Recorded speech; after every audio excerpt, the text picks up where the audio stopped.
my beloved friends, welcome back again to my YouTube channel. In today's video, i-share ko sa inyo ang easy steps kung paano maging dependent ni Mr. sa PhilHealth.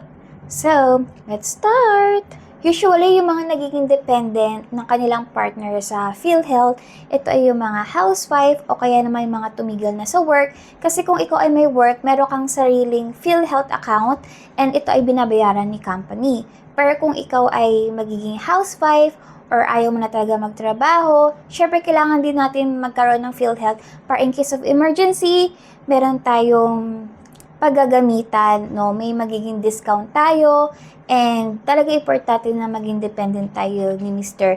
And kasi naman mag-voluntaryo na magbayad tayo ng 500 pesos a month, sayang din yun. So, maging dependent na lang tayo. And usually, ayun din naman ang sinasuggest ni PhilHealth. Kasi ayun din sinasuggest sa akin ni PhilHealth.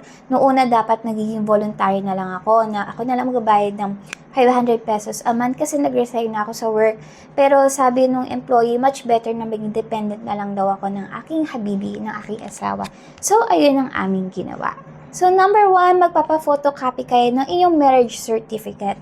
Much better kung dalawa ang dadalhin yung photocopy. Number 2, kailangan nyo din magpa-photocopy ng iyong government ID. Mga 2 photocopies ang kailangan.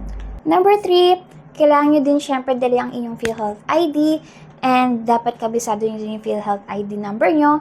Pero kung talagang hindi nyo alam, pwede nyo naman itanong yon sa PhilHealth employee kasi kailangan nyo din yung PhilHealth ID number nyo para mailagay sa form. Number 4, kailangan nyo pumunta ng inyong husband sa PhilHealth branch kasi may mga kailangan kayong i-fill out doon. So, kailangan paro kayong present. Number 5, pagkapunta nyo doon, sasabihin nyo sa PhilHealth employee na kayo ay maging independent na ng inyong partner and then ipapa-deactivate nyo kung meron kayong PhilHealth account dati.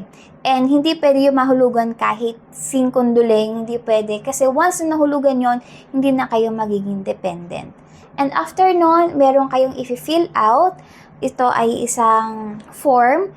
Sasabihin nyo kung bakit kayo magiging dependent ni Mr. Siyempre, sasabihin nyo kung ano dahilan.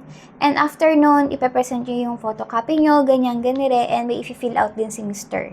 And after nun, ipaprocess na ng PhilHealth employee ang inyong PhilHealth na kayo ay magiging dependent na ng iyong partner. So, gano'n lang kadali and kasimple. So, kailangan nyo lang talaga pumunta sa PhilHealth branch.